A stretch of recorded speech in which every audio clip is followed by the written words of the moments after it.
All right, gentlemen. So this is our 14th episode. We're going to break down what happened with this option tire at Phoenix, what we think is going to happen at Vegas. We got some light news, nothing too major this week. Edwards and Bayne are going to be joining the prime lineup, so we can talk about that. NASCAR did an update discussion about Auto Club, and then yeah, just who do we think is already their regular season chances of qualifying for the championship are already over this far in, and how starting the season with two drafted tracks and a road course kind of hosed a bunch of guys heading into the regular season. So with that, we'll break down our Phoenix race first. So overall, we'll start at the top level. What'd you think of the option tire? What'd you think about the strategy it presented, and you know, was it good or bad? Go ahead. What do you think, Blake? Uh, I think I kind of agree. I heard Christopher Bell talk about it. He said he doesn't like at all when they do it. I like it, but I think I kind of gotta agree with him that there's too much difference. Like the option tire is so much faster than the prime that it just you know it takes a car like you had Ty Dillon who went a lap down with yellows, Hmm. got his lap back, put primes on, and while everybody else had yellows, and got up to third place. Yep. And we all know Colleague doesn't really have it. So Yep. he said it kind of puts cars that you never see in a good spot, but at the same time, he thinks that is just what we call manufactured crap. Yep. And I gotta agree with that. I like, from a fan's perspective, I liked it. It's neat to see the different, you know, uh, strategies with it. Mhm. But we all knew going into the weekend with only two sets, all the teams in the top 10 are going to wait till stage three to use them. And that's what happened. So Yeah, it your is back kind marker of, teams had to use them to jump the field, so they took themselves down a set early, mhm. or people who made mistakes, like Logano, where they had an issue and they used it to get back in the game. Uh, and then yeah, so yeah, I agree with that. And then, he also mentioned, and I got to agree with this too, if they're going to do this without stage breaks, it would be so much better because Right. then everybody is going to have totally different. You might have a team start on reds so that they can get up front and try to pull away and hope caution don't come out. Maybe you lap half the field. Who knows? Yeah. So you know, and I agree with him. F1 and any car do this, and you can pick when you do it because you don't have stage breaks, so it makes the whole race totally different. And I would love to have us do an oval race with primes and options with no stage breaks to see what would happen because I think it would be a phenomenal strategy race. What do you think, Chris? I'll expand a little more on what Blake was saying, and you may have listened to it too, but I like what Christopher Bell was saying, and I actually started the episode over and went back and listened to Christopher Bell again. And it's not that he didn't like it, but Blake just brought up, if you're only going to give us two sets, you can't do it with the cautions. You can't do it with scheduled cautions. You can run the prime tires, but you have to take the stage breaks out. Period. He Agreed. goes, or the whole damn race needs to just be the prime tires. If you're going to run the stage breaks, then it either has to be one tire or the other, not both. Yep. I agree. Um, I think that's kind of what my thought was. Like, if we're going to use this as the tire, so Denny said that the yellow fall off was roughly at like 1.3 seconds after 30 laps. Mhm. Comparatively, the red tire was almost 2 seconds. So there's 7/10 of a second fall off difference between tire A and tire B. So At if least you gave Yeah, everybody either an extra but set, or you were to there's a couple things I'd like to see him do at all races with this tire. If we were going to do options full time, first off, You got to take this. I agree. You got to take the stage brakes out because you got to allow the tires to be able to run long enough to take the life out of them. And we never got a run longer than I think 60 laps, 50 laps. So you never got to see what happens at lap 70, lap 80 on a long green flag run, like you would with a normal, where I think if you take out the cautions, all right, the yellow's going to be the better tire on the long run, the red's going to be start better on the short run. Do you And I would even up the amounts you have. If you're allotted 8 sets of tires, for example, you get 4 and 4. You can use them however you want, when you want. But if you bolt on reds, they must all be red. If you bolt on yellows, they must all be yellow. Other than that, because of the stagger and the failures and things like that. But I would even out the allotment. If you're allotted 8, then okay, you got 8. But there's no predetermined cautions because now it's going to because then you without the predetermined cautions, you don't know how long this tire will go.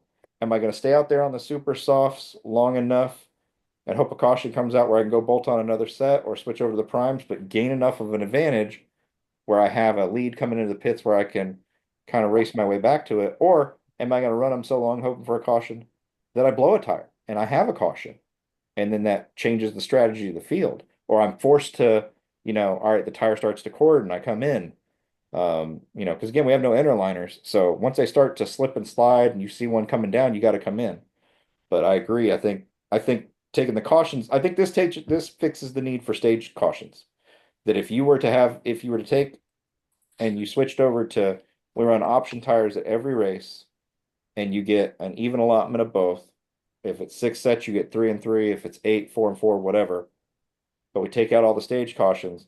I think you'll have plenty of good hard racing coming and going the whole time all year long because you're never going to be able to predict what's going to happen naturally. And because every track's surface is different and the load at every track is different because of the various banking from Charlotte to Indy to Phoenix to Richmond, they're all going to react just a little bit different each time. You're not going to have, well, if I run them here at Charlotte, I know what it's going to do at Vegas. You won't because Vegas has a faster corner entry or wider corners or narrow corners. So I think it's a way to change up the racing in a good way. But if we're going to keep the stage cautions, then I think you have to go to just the one and just stay with one tire. Go I ahead. I I honestly think what bringing that up a little bit, I honestly think keep the tires, but the team has to pick what tire they're going to run for the entire race. You can either take the yellows or you can take the reds. You can't have both. Okay. Well, everybody pick reds then. I Get mean, rid of the stage Hold on. brakes. Would they though? Yeah. But get rid of the stage brakes because then you can either hope that you don't have the cautions and run the fuel Mileage with the yellow, or just try to flat out beat them with the reds. Yeah, try and beat them with a bunch of mini there splits, there or you there want to run wasn't the enough long run. fall off with the reds to worry about that. It We don't was, know I mean, though because they never ran long enough to ultimately see what they would do on the long run. well, I'm just talking about what Denny said. It was 6/10 after 30 laps. Yeah, Yeah, 6 to 7 tenths after 30 laps. Yeah. But that was about all that we saw after 30 laps. Yeah, But but then the takeoff speed of red is so good. If you line them all up, I don't know. Well, let's What look I at was that about to though. say Again, is that the takeoff speed, if I the lose, reds don't have enough fall off, is what I was going to say in well, general. if the Reds, I think the Reds have plenty of fall off because the yellows do too. But I think you're going to have a lot more fall off in the Reds, and you're going to have a higher failure rate in the Reds. So to your point, if we were to say you can pick tire A or tire B, but whichever one you pick, you must run the entire race, yep. and you have the field split up differently, and say like Larson, for example, or Byron, who had really good short run speed, decides to run Reds the whole day. Bell ran well on both reds and yellows. I think he could have won it from either one. Um, You would but have let's for sure. say Priest for sure wants to go red, where his car wasn't as fast, but maybe Bell chooses yellow. Okay, well I know I'm going to fall back at the start, but when you come into the pits under green, I'm going to make up that time.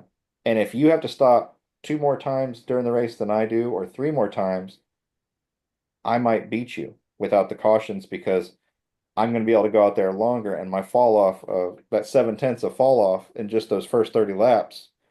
There's a lot of position changing. I think it'd be an interesting experiment for sure. Something worth maybe doing in the All-Star race as an experiment to see what happens. Which, to that point of, so like Which will they're having a tire test at Charlotte, and I was arguing with Pop, who was in Chris and the other group, that he was complaining, that the tires, that this was a gimmick or whatever. And so we'll have a separate discussion about gimmicks. But I was never. explaining to him that the only way, I said, when you go to a tire test, like they're doing at Charlotte, and you I only thought the take tire four test was in teams, Phoenix. well, they were doing it at Phoenix, but they got one coming up at Charlotte too. Okay. So I was going to bring that up yeah, so next. if you only bring four teams, you're not getting an in-race condition test, and the drivers are never going to willingly tell you go much further than you should because they're all at the end of the day, they're all have a vested interest in what's best for themselves. The only real way to get a read on it is in race conditions. That's really the only way you can do tire testing at this point is to say, okay, we think we have a compound, we're going to bring it, and we're going to do an option. And here you go. And whatever happens, happens. You may get a Bristol where they're only good for 45 laps and then you've smoked them and they come apart. Or you might get Phoenix where they're good for 30 to 50 laps, and then you're going to drop like an anchor. They're not going to cord on you and come apart. But in the meantime, anybody who has a harder tire may come blazing by you and vice versa. So, but then at least then, when there's my point being, the only way you're going to get a real read is when there's something on the line. You have to make it worth their time to go out and run real race conditions. And, when we ran back in the day, when we'd go down to Daytona, for example, for speed weeks, and we would try this package and that package, and NASCAR would come out and say, all right, we're gonna try and work on the suck up of the cars. So here's a different restrictor plate for everybody to go try. All right, everybody go run in the draft and come back and tell us what you think. We don't do that anymore. That's part of why the drafting is so awful at these two tracks, is because they don't do that anymore. They don't go down there and test for 8 to 20 hours. They don't even go and practice anymore, let alone Right. friggin' And so test. because you don't test and you don't practice for speed weeks like that anymore, you're never honing in on that package for them to come, NASCAR to come and say, all right, here's this, or even back in the COT days when they'd say, all right, everybody bolt on this higher clear Lexan fin, or back in the 90s, everybody put this wicker bill across the top of the car. Those are all things that came during those test sessions that we don't get anymore.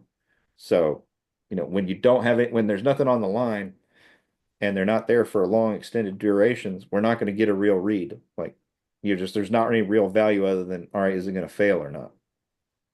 So, So, And, and we'll never see it. We'll never see this experiment ever work out in the All-Star race, though, because they've always been hell yeah, bent on breaking that race down into segments. That's yeah, that's ultimately where they come up with the lame ass or the stupid ass idea for stage breaks, anyways. yeah, 25, roll the dice, 25, whatever. Yeah.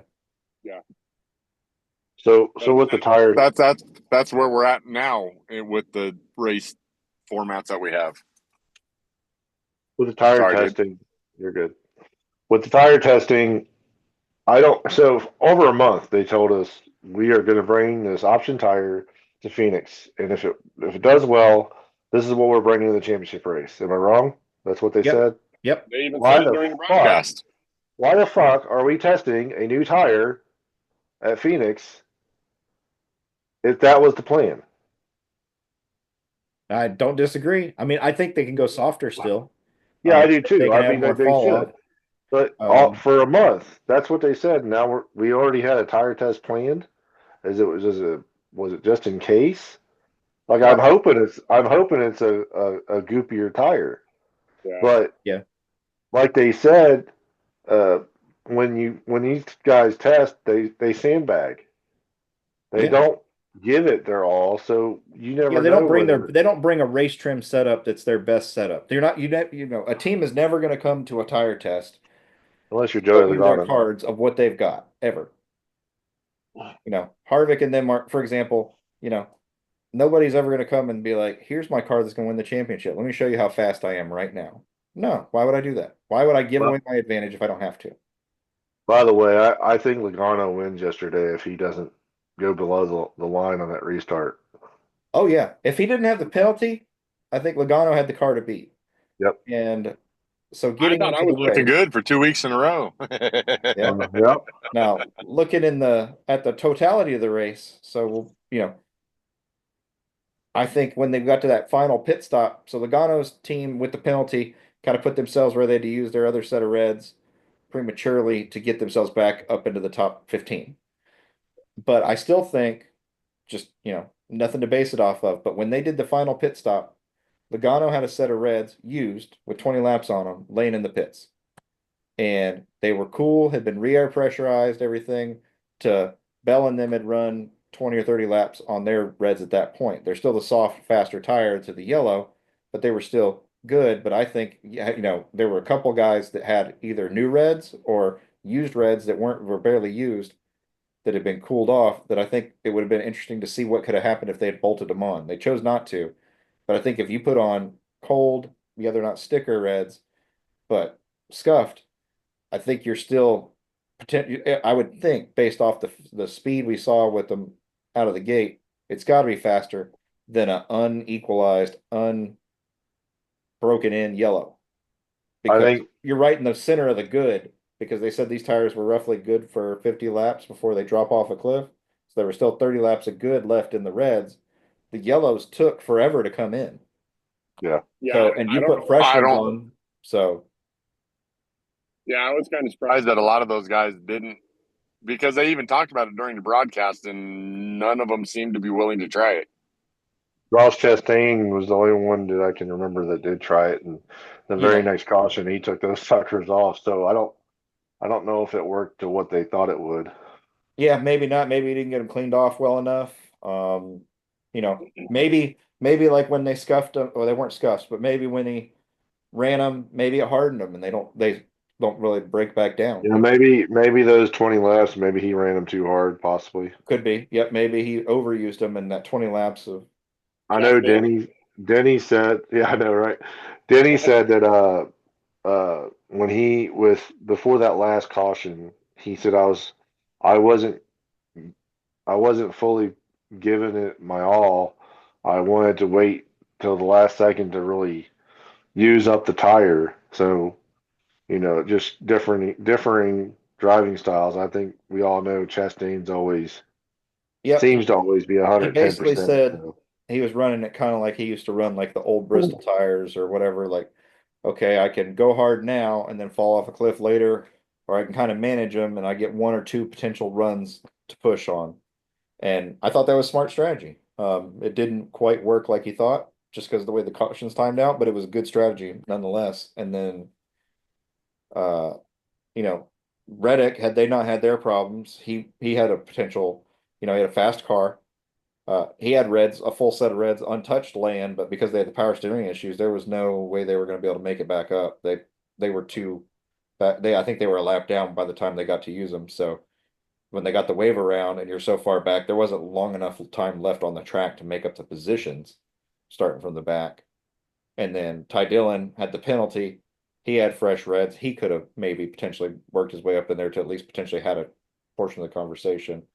Not because he had this lightning fast car, but we saw Kreese, Cindric, um, who else? Who was the other one that was up there? Um, and one other during the race when they bolted them on, everybody else was in the yellows. Suarez.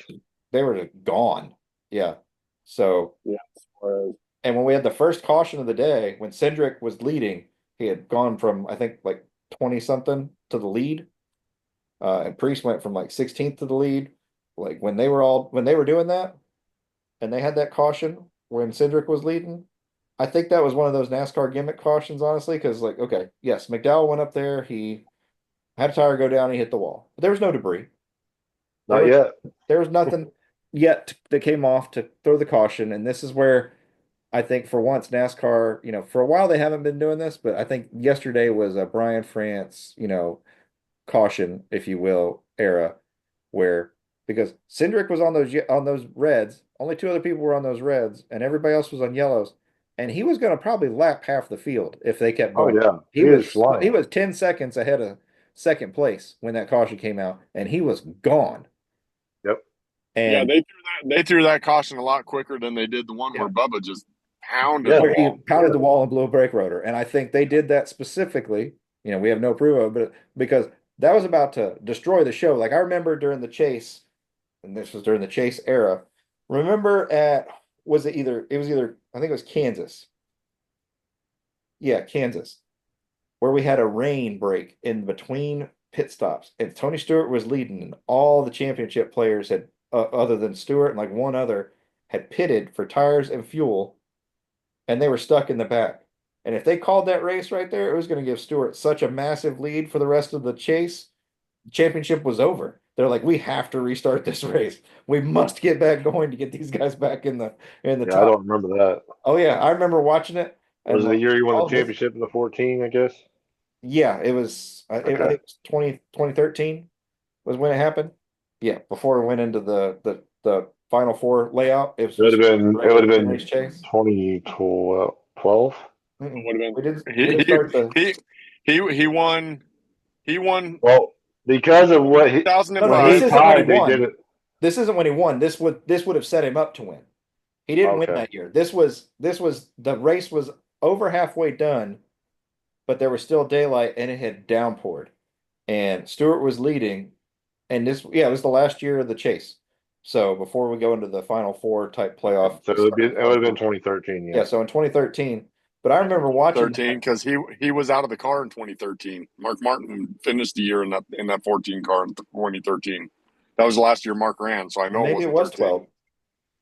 Well, 12 he won because the only reason they ran the chase in 13 was because of the I have to go tie. back and look. I just remember that rain put him at the front and they had stayed out and it was going to totally hose up everything. And just separate from that race, my point being that, like we said, they threw that caution fast as they possibly could because Yep. Cindric was about to ruin that race. They had played that strategy right where in the early going where they were going to take half the field out of contention right off the bat. Yep. And Priest was heading down that same road with his when he went and took them and drove right to the front. Like it was impressive what these tires could do for cars that, we haven't, Cindric won a race last year. He's won the Daytona 500, but we don't typically see him up front leading. No. We definitely haven't seen Priest up front leading. He's had some good qualifying efforts and some good front runs on rare occasion, but they're not your typical front contenders and they haven't been strong this year. So, well, that's not If true. Cindric's gotten screwed at the plate races. He's been strong, but if um, I It's Priest. I'd maybe be making a push for these tires and maybe you could stick the landing a little better. yeah, I mean, We so definitely never see Ty Dillon in the top five. no, but no, I will say that 10 car's been running better than it did Yep. last year. Yep. They're definitely so far a top 25 car most days, and so they're doing pretty good there. So So, so I want to talk about the first caution of the day yeah, with Catherine Legg. yep, Put a little bit too much leg into it and yep. spun out on lap 2. I said it in our chat, but I want to say on here. Do you guys think that she got in that car knowing it was a back marker, or do you think she had done any research at all? Because to me, it looked like she was trying to keep up with the field with a car that never can keep up with the field. I don't think she was adequately prepared. She probably didn't know what she was getting into, and it just drives home the point, whether it's Helio or somebody else. This is supposed to be your premier series. And while so we're 4 races in, there's 22 more races to go. But she took out, not on purpose, but here's Suarez, who's having Yeah, and awful start to his year. A guy her who's last driving for his she career started right 2 now. cautions that day. Yep. Yep. He is literally driving for his career, and he got taken out by somebody who should not have been there. Running in the top 5. Yep. Running toward the front, gets taken out by somebody who shouldn't be there, getting lapped, has only had, you know, honestly, you and I could go do like a Richard Petty driving experience, and we'd have more experience in the car than she would, honestly. I Yeah, mean, she ran that's some Xfinity races in the past, but I think like two or three, I but she didn't I finish didn't them. She didn't I didn't run know about well. them. I'm overall Yeah, not, I don't have a problem with people coming and getting into it, but again, my point or my problem with the whole let's put somebody in the field who brings attention. All right, in this case, Catherine Legg, because we haven't had a woman in the Cup Series since Dana Patrick left. And where, again, NASCAR's chasing those diversity and the different initiatives. Nothing wrong with that. But it shouldn't come at the detriment to your people who have invested millions and millions and millions into each racing season that are there full time to compete for those purses, for the championships, stuff like that. And we've already seen it when you go look at the people that and the points who are down here that have been impacted by these wrecks, and where they're standing, all right. Not only that, but they brought it up on DVC. Not they didn't Yep. even not even on Stacking Pennies. They brought it up on DVC. I think it was Freddie brought up the fact that Ryan Flores last year got denied running a Whelen modified car at New Hampshire. And he has way more experience in modifieds and short track sprints, the indoor sprints that he runs, than she'd ever thought of. They brought up and they said, so what is the actual qualification process? I got it. I know it.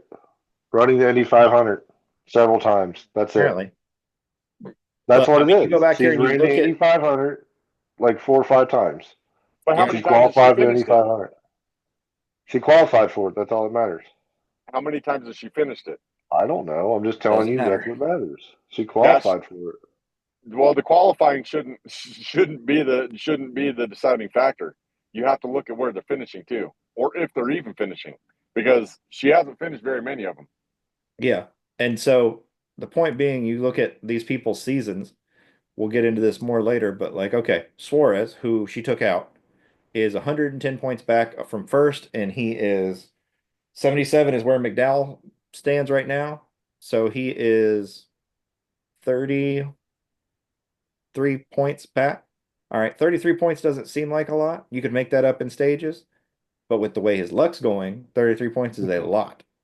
Well, good Lord, you have what Suarez and friggin' Keselowski are behind Cindric, and he had a point penalty. Yep, and Keselowski's 118 back, so he's, the last driver that is a full-time driver and could qualify as Cody Ware, and he's 142 back. So he's almost double the amount of points McDowell is from first back. Wow.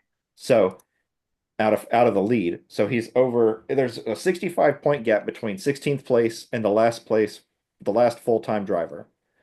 And 65 points doesn't seem like a lot, but again, in order to That's make two up full races. in order to make it up, you have to also not have the people you're racing capitalize on those points, which means they can't also too be up there finishing in the top 15 and getting stage points and stuff. And so the people you're trying to pass that are up there right now that are actually having really good seasons, Josh Berry ran strong.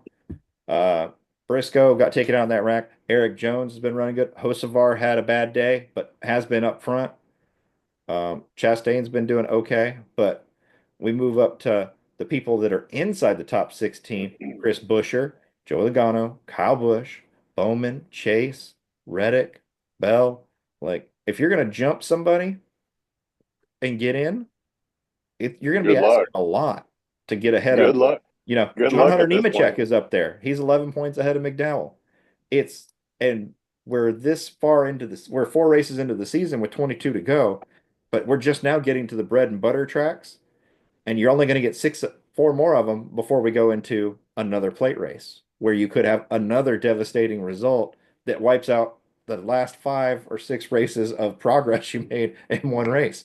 So I think honestly, this year might be the hardest year to qualify for the championship rounds, period, since we've had it, because we started with 2 super speedway or drafting style races where you can't get away from each other. And when you have a wreck, if you're in it, you're just screwed. The road course. Well, and honestly, I don't think it's the fact that we started with 2 restrictor plate races, a road course, and then Phoenix.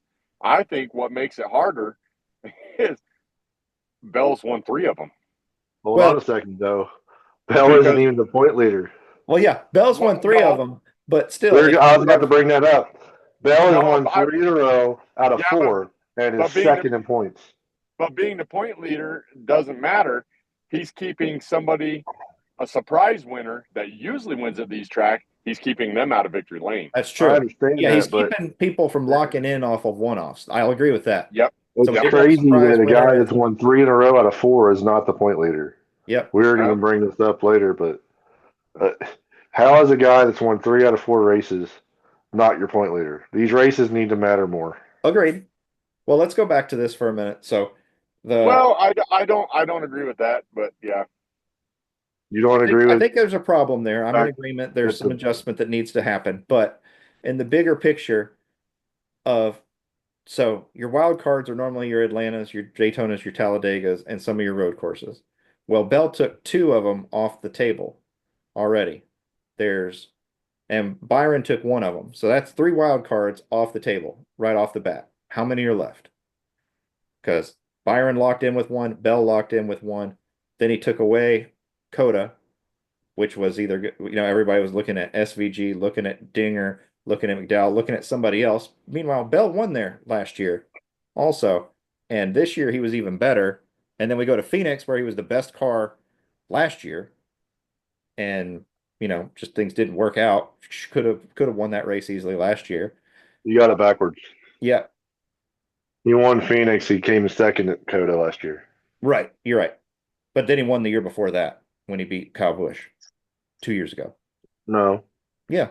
He took the him out. last year was when the Coda thing happened. Was it? Yeah, You're right. Okay. But to your point, Chris, he's keeping wild cards out of victory lane. He's keeping an Yeah. SVG. He's keeping a Josh Berry or a Harrison Burton from last year. He's keeping a Hocevar, somebody who doesn't typically go up there and win yet, from blocking in a spot and taking up one of those 16. So by doing what he's doing so far, there's more chance that more people are going to make it in on points as we go, by far. And if it keeps it going, I mean, we're going to Vegas where he very well could win, followed by Homestead, very well could win. He could potentially go 5 for 5, which would be impressive.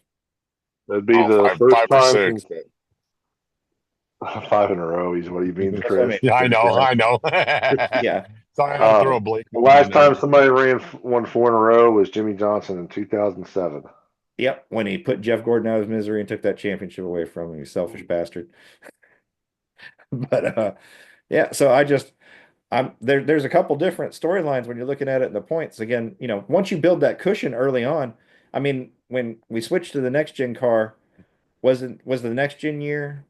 Yeah, where Corey was in the conversation inside the top 16 for midway through the season before the Yeah, wheels the kind of first year came of the off. next gen. Yep. Yeah, so I mean, right now, yes, it's only 11 points between John Hunter Nemechek and where is he? McDowell, or no, Ross Chastain, who's in 16th. McDowell's in 15th. So there's only 11 points difference between them.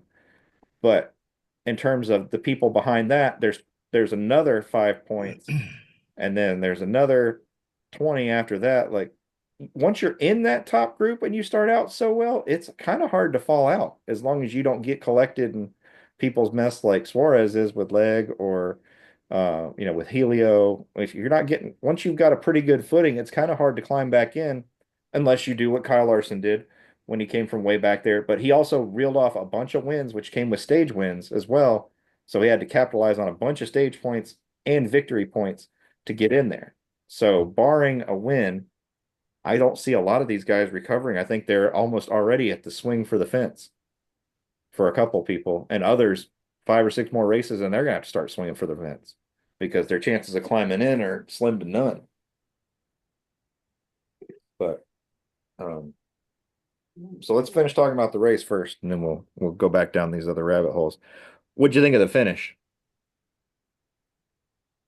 It was intense. As a Larson fan, I thought that there was 2 spots where Larson could have won. He came off of turn 2 with coming to the white flag, and he had this hellacious run. Yep, he And didn't. you saw he looked, and then he stayed behind Denny, and he had enough momentum to pass both of those guys for Yeah, sure. he didn't take it And 3 wide like I thought he was going to. he When he didn't was take on it 3 behind him in wide. the backstretch, I expected him to do that switch over like he did at California when he did that move on everybody and won. That's Yeah, what I was and expecting. he could have done that, but instead he pushed Denny. And he said later that he was worried that he'd wreck everybody. And it's like, you're going for the win. What are you talking about?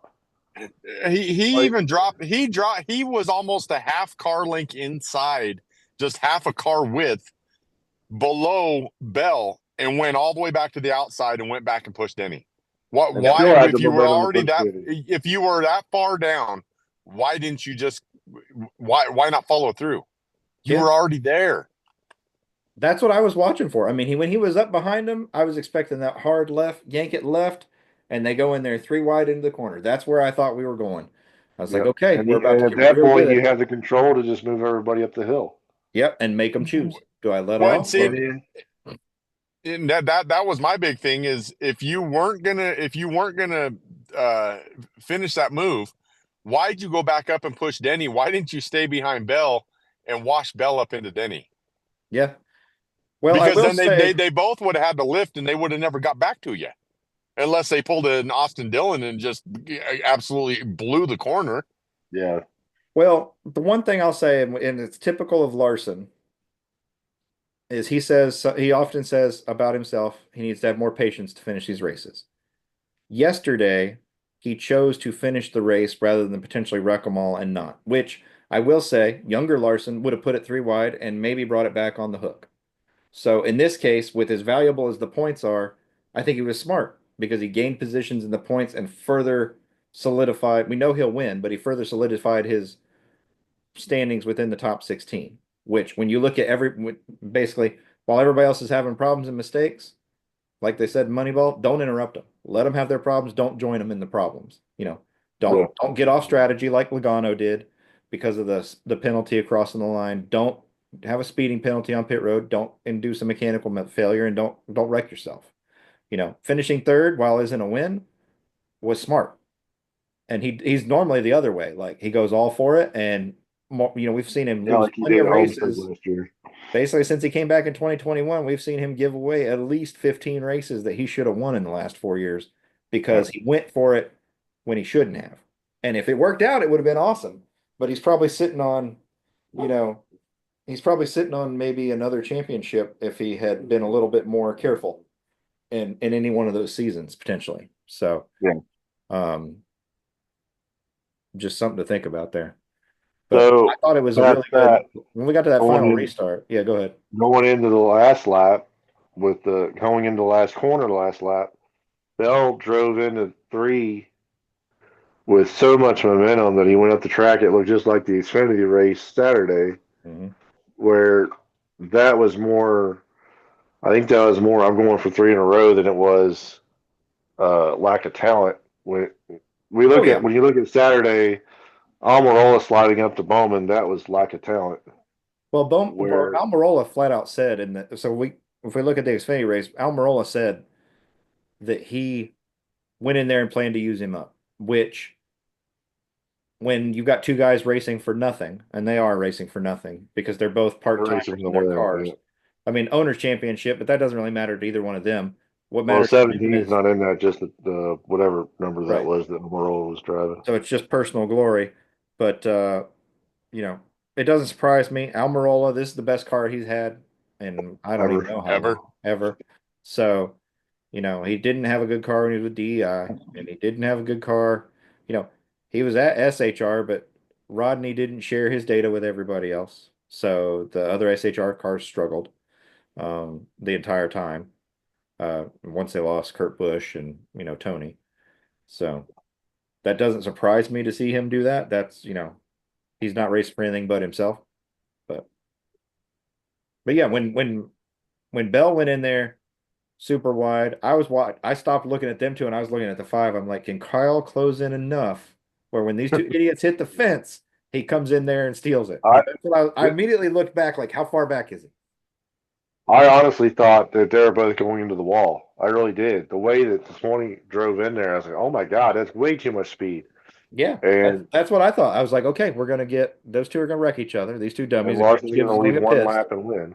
And Larson's going to come scooting through, kind of like how Kyle Busch came scooting through at the dirt race when Briscoe wiped out Reddick and they take each other out. And here he comes, zoop. but it didn't happen. They managed to save it, which was impressive too. So, Yeah. Larson about yeah, spun the right. 20 out when we got to him. Yep. Want to talk about that wreck, that huge pileup on the 19, the Yeah. 54. That five wide at Phoenix don't work. I don't know what they were thinking. Well, Like, this is one of those where I wish, I understand why they paved the dog leg for on the back initially, back stretch. Now it's the front stretch for safety to be able to slow the cars down and everything. I wish they'd make a yellow line rule. The racing there was much better when you had to stick to the damn racing area. yeah, Now that they cut down, I mean, Austin Cindric took himself out, hooked himself in the damn wall because he was felt paying looking too far forward through the next car to figure out where he was. That he lost track of where the actual wall was, clipped himself, and went off into the wall he went. Which I mean, I've done that before, following the other one. You don't see it until it jets out, and then it hooks your corner, and then away you go. I've done that doing sim racing, and it's not hard to do, but for a professional, it's comical. You know, borderline how many comical. hundreds Yep. of laps have you run there? You know where everything in this track is. What are you doing? So, And that is the fourth time we have seen a car go airborne this year yep, off of the front fender of another car. yep, NASCAR has got to do something about that. That yep. is ridiculous. Lay down. Go lay down. Okay. But yeah, well, it's all part of that underbody. Once you start to climb, well, it's smooth surface underneath, so of course it's gonna keep on going. There's nothing for the car to come back down in. There's no recess area. But the so yeah, I don't really have anything else to say about that race. It was a good race. Still not the world's best racing. I think the option tire made it way better than it would have been otherwise. Oh, way better. It was actually watchable, in my opinion. Yep. I enjoyed watching it, especially when in the early stages when everybody was seeing like we are gonna find out just how much a difference there was. And you're seeing people slice and dice and go by them like they're sitting still. It looked like fresh tires at Darlington was what it looked like. Yep. Mm-hmm. Yeah. The biggest problem with the wreck that you guys are talking about, and I think me and Blake might have talked about this a little bit. I don't know if it was yesterday or earlier today. The problem is they were all on the same tires, and on that restart, that was the only time you can make up a ton of positions at once. That's why they were five wide. Yep. It didn't matter if everybody was on the reds, you couldn't pass. If everybody was on the yellows, you couldn't pass. The only way you had the passing is when they were on opposite tires. They were all on the same tires at that point, and that's when that wreck happened. They Yep. were all trying to get what they could get. Whether the tire did make for a better race because it split up how fast the guys could take off depending on what tire you were running. But honestly, I don't know. That's another reason where a point I didn't get to earlier. One thing I do want to see, just bring the damn red tire and let them run an entire race, because I don't think it's going to make the racing any better, because the car still is not designed to be able to pull up on somebody and make a pass. If you're all on the same damn tire, it's not going to change a damn thing about the racing at Phoenix. Yep. The only way to fix that place, I mean, I think the tire so first off, I want to say I feel bad for Goodyear, just in general. Goodyear is in an impossible position. I hate their tires. I would never buy them and put them on my car. But in this case, Goodyear's been the Well, racing. there goes our Goodyear endorsement. Good job. You're welcome. Their Son tires of a suck. bitch. Their commercial tires suck. So much for the monetary fucking side of They this. squeak. God They bless squeak. They Howard. don't wear for crap. They're awful. They're Fuck. awful. All My right, we're Bridgestone. done, guys. Sorry, it was good. It was Yeah. good while it lasted. I didn't realize they were the official tire of UPS. My bad. All right. So if my bad. No, we did No, just Bridgestone, so we like blowouts.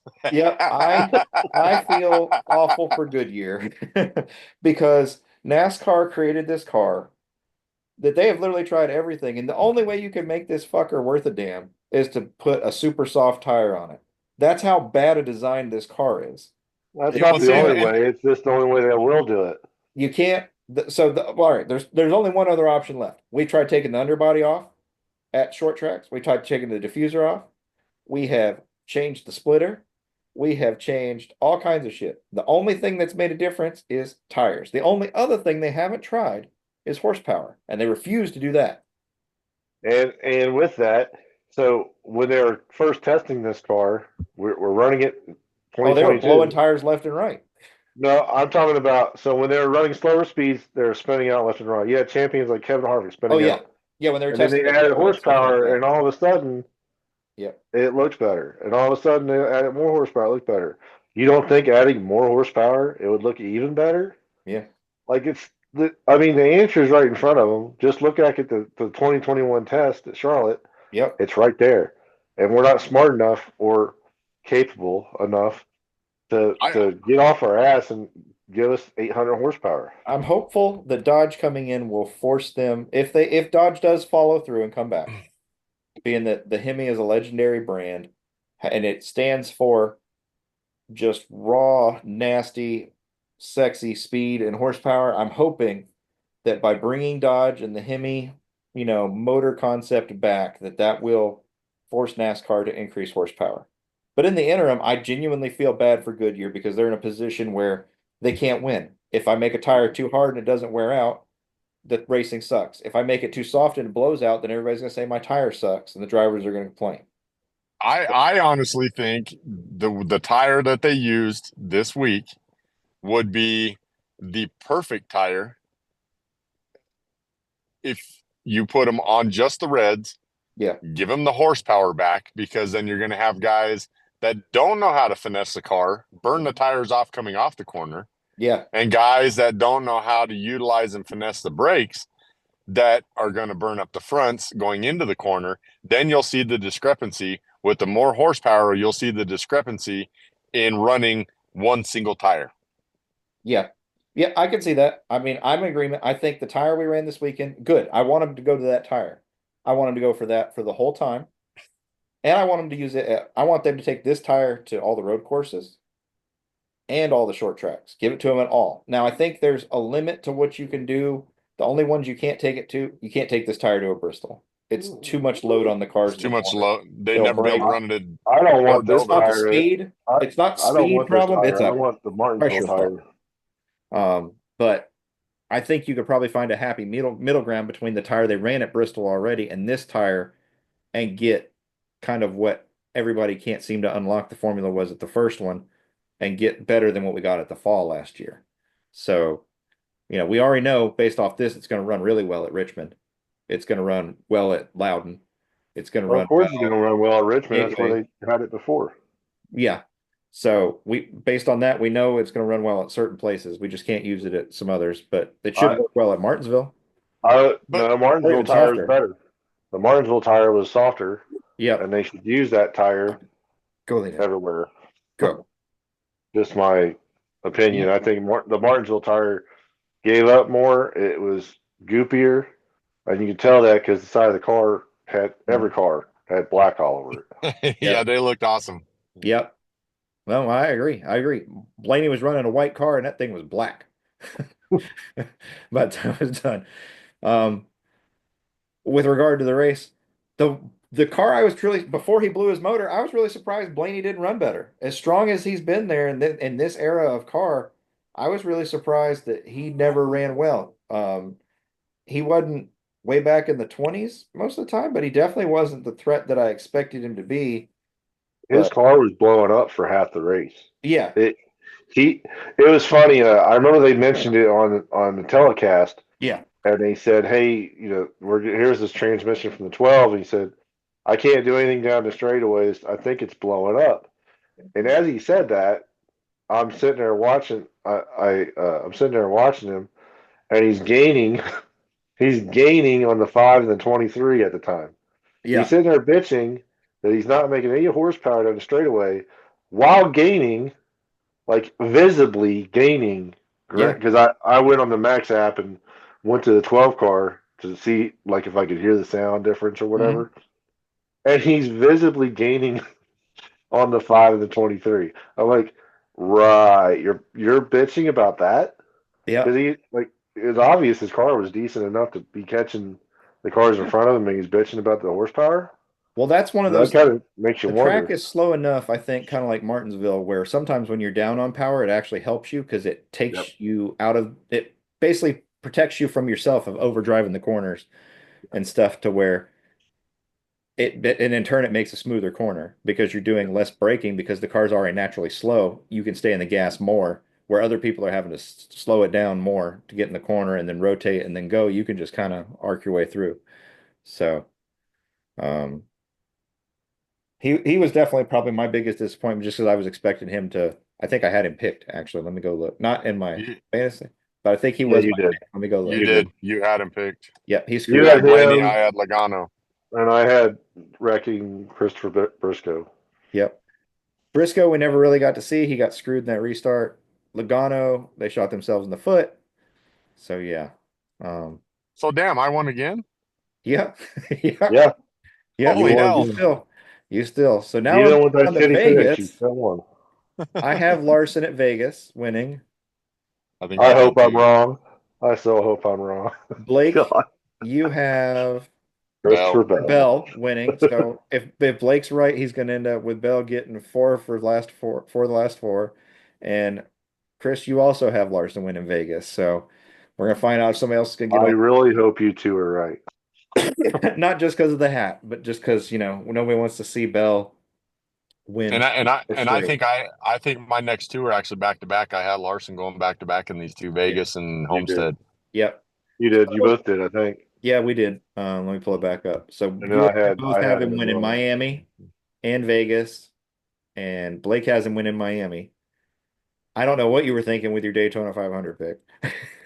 Like I said that that I was all just heart. I was all heart. But uh right team, wrong car. Yeah. Yet again. Shut up. But so yeah, there's not much left for me to say about Phoenix. I do hope I actually there's one last thing. With this tire being what it is, NASCAR had said to the start of the season they were going to explore moving the championship race around. And I said it last week, and do you think if the tire is successful, it stops them from moving it? Do you want to change your opinion, or you still think they're going to move the race? They Uh, got him in the race You've got to move it. I hope, because but I think they just just based gave off it the the chance. last 3 years is based off of that.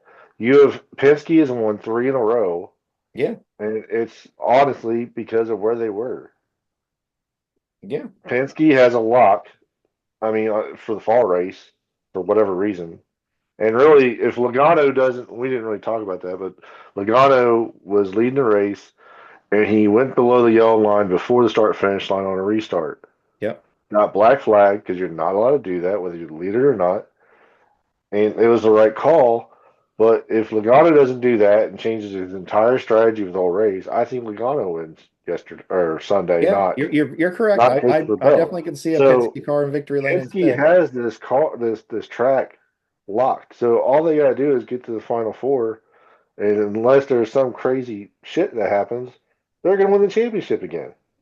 Yep, So they've got to move it for that reason. Just like if you have it at Homestead every year, and Larson or Reddick somebody or that's good Bell. at Yeah, wall riding, guess what? One of them are going to win the damn championship because of where the last race is. This is the reason why we want a three race round yep, because then you could mix up the tracks and throw it around a little bit so that not the same team or same driver continues to win the last race and wins the championship because it's it's it's kind of a monopoly, yep. So if you want to know, all which I right. know So NASCAR loves that term right now. yep, they do. So I think we'll move to let's move to back to our points discussion before we get into the other news. So back where we were talking about, like, all right, Bell's won three races, but he's not the point leader. Let's just compare first and second. So William Byron has 165 points to Bell's 152, and each one of them have wins, but Byron has one, Bell has three. The difference, though, is nearly double the stage points. Byron has 49 stage points already to Bell's 26. The second person with the most stage points is Ryan Blaney at 46. And those two together lead the next closest person by almost 10 Bubba Wallace, right? over Tyler Reddick. Okay. Logano's got 46 also. And then Bubba Wallace. Yep, 41. After Coda, Bubba Wallace had the most stage points. Well, Bubba's got 41. Blaney's got 46, and so does Logano. Byron is at the top with 49. So that's the reason why Byron's the leader, is because he's finishing in those. He's got the top fives and the top tens, no DNFs, a win, and he's got 50 stage points. So when you look at that, the stage points really matter. They Not do, but inside the winning, stages. like as we said earlier, winning should matter more. I don't disagree. I think if you go on a run and you win 3 races, in a row, like you could back in the Chase era where Jimmy Johnson was behind Jeff Gordon and he ripped off those consecutive wins, which got him that championship in 2007. You were the better driver when it mattered. Well, What, and they mattered more then before we got into this format now. where I don't agree with the winning needing to matter more is it does, because Bell now has 3 race wins, which means you're not going to get knocked out of a playoff spot. You're going to have that advantage going into the chase. If you're going to make wins count worth more, then you need to get rid of the elimination process. You need to get rid of the whole chase process then, and just make it a flat out season, and all the extra points that you would earn off of wins.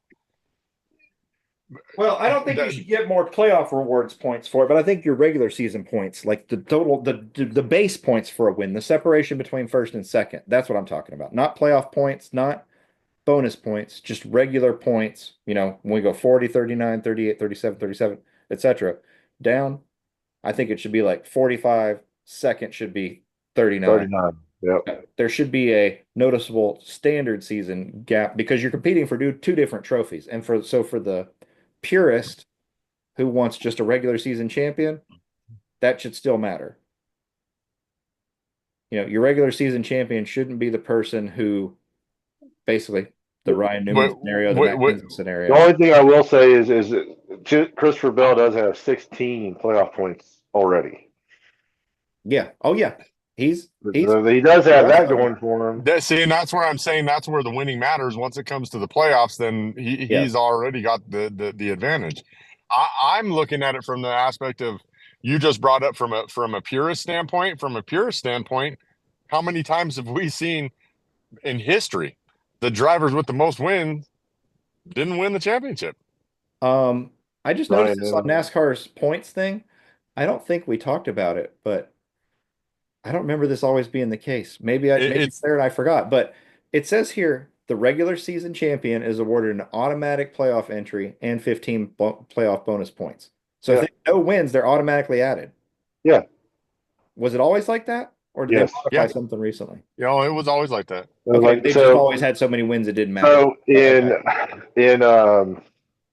21, when Larson took the lead with 2 races to go, Hamlin hadn't won yet, still hadn't won, and there wasn't enough winners to worry about it. But I believe also, I'm sorry, I was thinking the wrong year.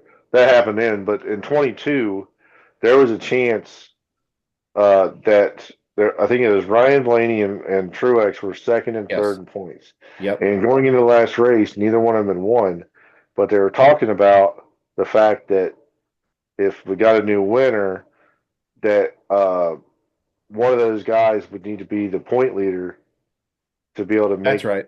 I remember. So, yeah, there was a chance that could happen at that point.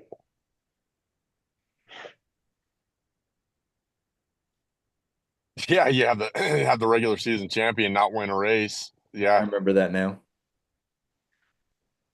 All right. It almost happened a couple times already. So on the point discussion, let's go back to, all right, who's in trouble? Who's in actual real trouble? Let's go over who's back here. Brad Keselowski, Suarez, Keselowski. I think are the big two. Suarez is overall just driving for his ride. I mean, I mean, the writing's on the wall with that one. Well, Uh, let's look at where we're going next, and everything before we get to another Hail Mary type track, which is the Talladega race. So we've still got left to go before we get to another wild card. We've got Las Vegas next week, Homestead, Homestead. Martinsville, and Darlington. Looking at And then those Bristol. tracks, and Bristol, sorry. Yeah, so we've got Bristol, Darlington, Martinsville, Homestead, and Vegas. Looking at those tracks right there, and then who's down here in the points, who do you think can dig themselves out of a hole before we get to another wild card? Because down here in the hole is Cole Custer, Ty Gibbs, Brad Keselowski, Austin Cindric, Noah Gragson, Justin Haley, Daniel Suarez. Everybody above there maybe still has a chance because they're 20 to 30 points back, but it's not completely insurmountable. I think once you get 40 to 50, even 60 points back, you're pretty well screwed at this point unless you Yep. really pick up your performance in the next couple races. I think with those drivers you listed, only one I'd be worried, like there's two main guys, Brad Keselowski and Suarez. I think Keselowski is a good Oh, enough and driver to Cindric make because it it was up. a Yeah. penalty. Yeah. I think Keselowski's a good enough driver to make it up. I think Suarez and Cindric will have to win, Yeah. or they're not going to make it. I think Keselowski's the only one out of those three that have a shot at making it up just on merit. He's been, in my opinion, that's exactly what I was going to say. Brad's been around too long to count him out. Well, when we look at He, the races he, left, I think the last two out of those six that are, or five that are coming, that are next, I think he has a legitimate chance to win either one. He won Darlington last year in the spring, yep. and he nearly won Bristol 2 years ago before his tire went down, where his team Yep. won it. And he's won there several times before. And if we come back with a soft tire, he was running top when we had the tire the spring tire issue. So He's got 3 wins at Vegas. yep, he's got 3 wins at Vegas. So I see three out of the next five options where Brad will either make up points or potentially win or both. Now we move on to I And don't he's a think he smart. has I don't think he has a shot at Vegas. There's I only two he cars that I think have a he shot does this he does weekend. no, but he doesn't have to win. no, just to make up Well, points. We're just talking about starting to okay, dig yourself out of that okay. hole first off. I think he's I got mean, 2 shots to yeah, win, but 3 definite good shots to dig himself out of a hole. but Um, he's not necessarily one to go out and threaten for the win at Martinsville either. But he's good at Martinsville. yep. So really, he's got 4 shots out of 5. Homestead's never been his best track, No, um, but then when you look at the guys that are the other guys, like Cindric, okay, again, Penske's been really strong at Martinsville. I expect Cindric to make up points there. They've been strong at Darlington. They're always strong at Bristol. if they can stay out of their own way though. Yeah, if they can stay out of their own way, and they've been strong at Vegas. Joey's gone there and locked in before. Vegas, just like Kansas. Um, so I think those two could definitely make up some ground there based on the schedule. The person I think who probably is in the biggest trouble just because the luck is not going his way, they got speed. I mean, he was running in the top, is Suarez. If Suarez doesn't get some points going in the next 5 races, I think I his don't see him season's done. recovering. But more importantly, I think his time in the Cup Series is done Yeah, because I unless he can luck into either one of the restrictor plate races, which is always a possibility. yeah, His best bet may be Mexico. yeah, yeah, I think that's going to be his only chance outside of a not restrictor plate track. Outside of that, drafting track, whatever you want to call it, yeah, that's going to be his saving grace. Is going to be the possibility of Mexico because he's by far got the upper hand at that racetrack. yeah. Even if he doesn't have the strongest car, he has the upper hand at that racetrack because that's where he started. Right. In the Mexico Series, he's got all those Yep. years of experience. Yep. I think as far as Suarez goes, I mean, we've already, the writing's on the wall. Zilich is going in one of those cars. So that means Suarez has got to get it turned around, or there's not going to be a seat at the table for him anywhere else. And honestly, with Pitbull gone, I don't see him staying. I don't think that keeps him in that seat now. No, I think if Suarez, like I say, if he doesn't make it up, I think he's going back down to the lower series. I just don't know where you would put him, where he's going to get another premier ride. Hendrick is I full, Gibbs and is honestly, full. I'm of the honest opinion with Pitbull making the announcement earlier this year that he was leaving. I think even if he wins, I don't think he has that ride next year. No, I agree. I don't see how Not he. with Red Bull sitting on the step waiting to come. Nope, exactly. Yeah, with Red Bull sponsoring two cars with Justin Marks' team, and then like you said, they're both Red Bull endorsed drivers on top of that, and they if depending on if Zilich goes out there and wins the Busch Nationwide Xfinity Series championship, and then We're all stuck in the SVG's past, man. SVG's gonna more than likely win a road course. If he doesn't, it'll be a complete shock. Hey, who do you think is going to win the Winston Sprint Next to Nextel Monster Cup Series Monster Cup, championship? Bill France, whatever. I don't know yet. It's been so chaotic so far, but the one, and he's had some bad luck, but the one that I'm kind of surprised at, it's not because of who's in the car, it's because who he's got as a crew chief. We're now three Four races, races. three Four. regular, and is Haley. You've got Rodney Childers, and you've got all this money at Spire, like, and you're still not performing. And that has If been the Hocevar doesn't get and they wrecked, Hocevar probably finishes in the top 10 again. the seven has Well, been the worst car they every were week. both in the same wreck though. They were both the 77-7 were in the same wreck. Um, The difference is though where they qualified. Like but Hocevar was the top three. See, but the the 77 problem was is in the though, wreck. The 7 drove into the wreck. Yeah. Yeah. One got taken out in the wreck, one put himself in the wreck. Yeah. the problem is I think we're looking at it too soon. Could be. Because you had two super speedways, a road course, and this. So I I mean, think we're judging that too soon, it's an unfair personally. evaluation probably, and we can look at it again when we get to Talladega after we've had places where Rodney has built winning cars. Yeah, Darlington, if he doesn't finish top Northport. 15 this week, I think we can start. I think we can talk about it next week. Well, That's fair. I mean, honestly, I think the best evaluation for the 7 car is going to come next week because last year, if I'm not mistaken, Corey qualified 4th in that car. I mean, he ran the top 10 for 3/4 of the race until he screwed up. Yep. But he qualified in the top 5. Yep. But they have been the slowest car every week in that 7. Yep. Yep. And the reason again why I'm disappointed is okay, we went to Phoenix. Harvick has 9 wins at Phoenix.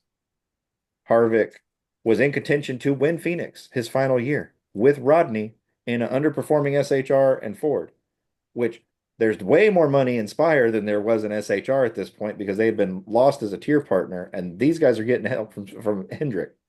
And so for them to go there and for Hocevar to still be the class of the field, McDowell, is, doing what he's doing, but for Haley to have Rodney in there and know what a winning setup looks like to get there and them to we're not even talking like not in the conversation, not even in contention for a top 20. Do you I'm think the Chevy disappointed. Aero difference changes his setup at all?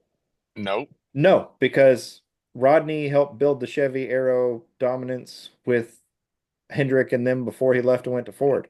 Rodney knows how to trick these cars out. But And he's yes, it's been a with totally different Ford. platform. Don't get me wrong. I'm talking about the Mustang in general, though. He hasn't. Yeah. He's only crew chief in the next gen until this year, a Ford. No, you're not wrong.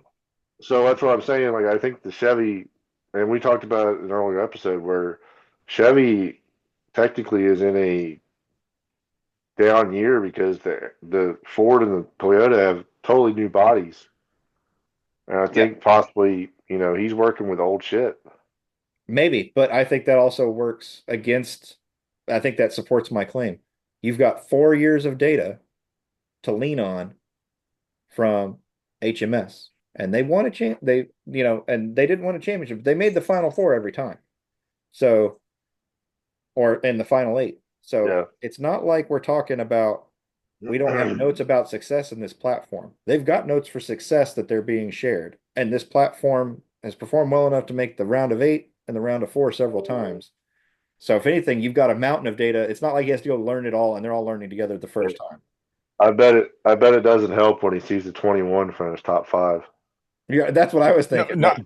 not just that, but what my comment was going to be. I think this is ultimately where Corey, granted, we've beaten this horse. I don't know how many times, Yeah. But I think this also shows what everybody was saying.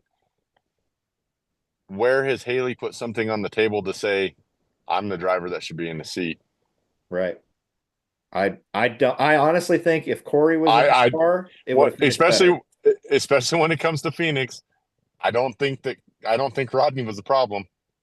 So no, I agree. I think if Corey was in that 7 car, first off, I think he would have been in contention to win the Daytona 500. He would have been in contention to win Atlanta.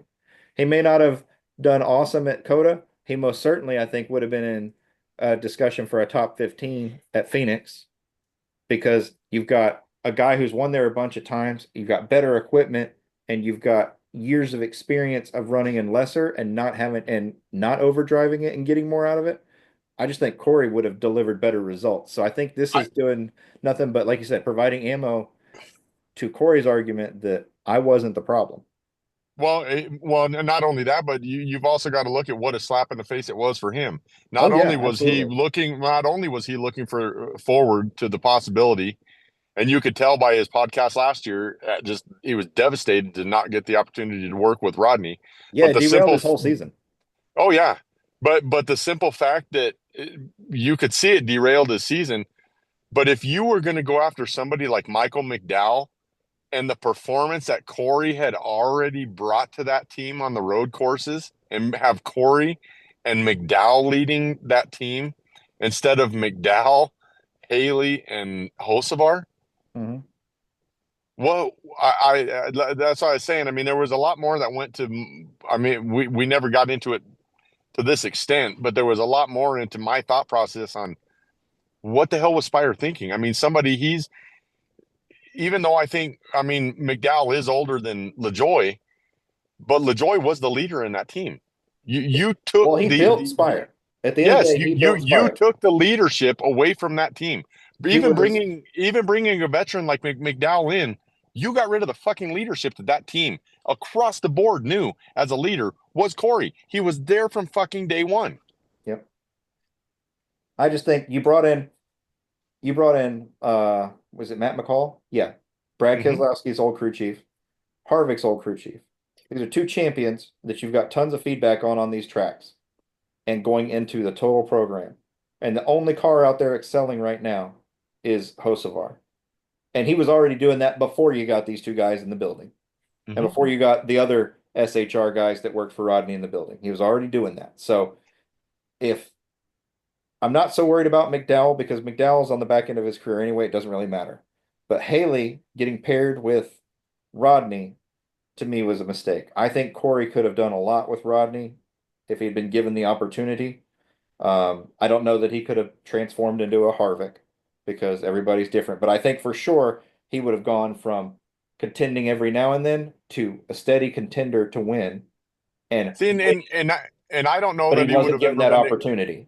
And But I don't know that he would have ever been expected to ultimately be transformed into a Harvick, because look at the success that Rodney's had with almost every other driver he's been with, all the way no, I back to agree. Mark Martin, all the Yep. way back to Mark Martin in the late 80s. Yep. He almost won with Martin. He got Brian Vickers back in victory lane after Vickers came over a health deal. Then he pairs Oh with yeah, Harvick and Truex before Harvick. and He Truex. got Truex some wins. Yep. And then he pairs with Harvick and their first year with Chevy, they're faster than every other Chevy team out there. So that's why I have such high expectations for him. And maybe Rodney is past his prime as a crew chief. We're gonna find out I because don't think that's the case but either. I don't believe that. I mean, it's not out of the realm of possibility. Technology continues to evolve and they've painted everybody in such a box. Maybe his ingenuity is past what he can do, but I don't believe that. I think Rodney raises the game of that, and I think you don't have a guy in the seat that can take what Rodney can bring and do anything with it. And that's unfortunate for Rodney because I just don't see it, where Barry was able to show glimpses with Rodney with very undersupported, underfunded stuff. And I think if they had stayed together, I can just imagine what he could do inside of Penske when Oh, Penske and him yeah. have been able to do it the next gen. Like With, I think he could make Barry not only a champion, but I think he could make him a multi-time champion within short order. and Being I able to think we Penske. even I think we even talked about that. The fact that not Penske, but the fact the Wood brothers did not do what they needed to do to bring Rodney in with already knowing what he knows about the Ford platform, Yep. running Penske cars, he could have made, that I could think have been not only friggin' would he have helped them dangerous, get win dude. 101, he could have brought them, I think, their first championship, since Pearson. So, right? Yeah. All right. So that would have been a milestone unlike any other in the sport since Jimmy Johnson checked number 7. So that would have been a next level achievement. And I agree with you. I think that was a massive mistake by them not to keep them together. I mean, we're seeing Barry do well, but I could just imagine what he could do with Barry in tier A level equipment there with the notes and the information sharing you get from Penske already with Logano, 3-time champion, Blaney champion, Cindric, who is coming into his own. And now you take Barry, who is a short track ace and qualified for the nationwide or the Xfinity championship in his first year and contended several times last year until things went wrong at different tracks with Rodney already. Now you take him to somewhere where there's no BS in the background you have to worry about, no, managerial dramatics. Are we going to have jobs or anything? It's just go out there and race, and you're in cars that fielded the last 3 championships Yep. and 20 plus wins. I think Barry very quickly goes from sporadic, nice glimpses of runs to he's given I think he does what I think he could make Barry do what they did to HMS with Gordon and Johnson when Harvick went over there and make him sorry that they brought him over as a teammate because he'd make him look bad. Yeah, I don't think they would have been, I don't think they would have made a championship run, but I think we would have seen Barry have a run in that 21 car this year like he had in the 8 car for Junior. Yeah, I don't think he would have been the first. I don't think it would have been a first year thing like Harvick and SHR because Harvick had years of success with RCR. But I'm saying just this year alone, Oh I yeah. think we could have seen Barry have a run like he had in the 8 car for Junior. Yep, exactly. I think he would have contended to the round of 8 for sure. Yep.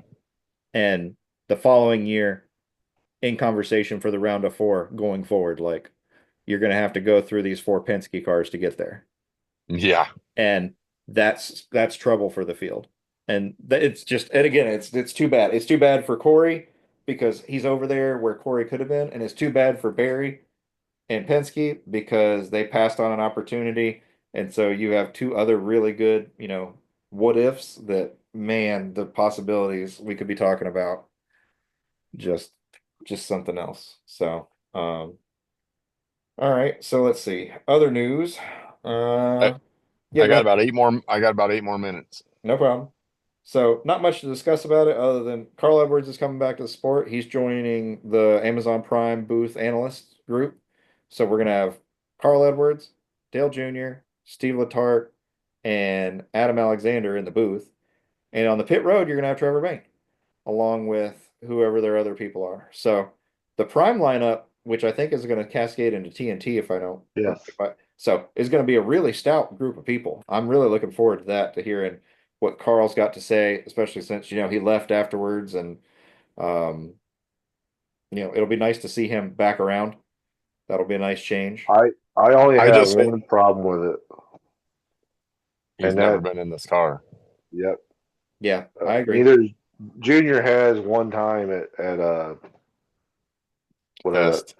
that Now, Carl test. has expressed interest in getting back in this car for some one-off events, if I I remember mean, right. he has an opportunity at the All-Star practice. Yep. So, And I hope he takes it because me too. he needs a little bit of time behind the wheel of this car for me to want to hear him talk about what's going on in the race because he Yeah. has no clue what the hell. He hasn't raced a car since 2016. No? Yep.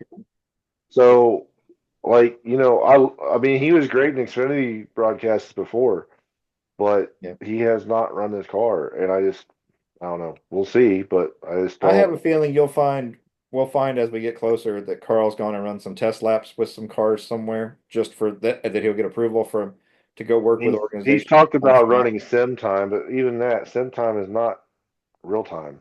No, I Yeah, agree. he understands racing, but at this point, he doesn't. In this car, he doesn't understand the racecraft. Yeah.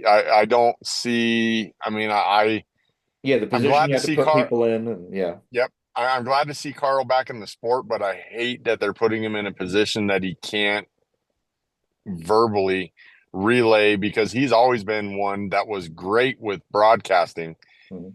on relaying to the fans what was going on in the race car. And that's not something he's in touch with now. That Yeah, sucks. it's kind of like what Tony Stewart said about Darrell Waltrip when the Oh, COT yes. was out.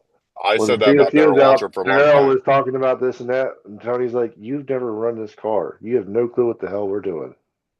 Yep. You've never had a car with a splitter on it. You never had a car with a wing on it. Like you don't know anything about this. Yep.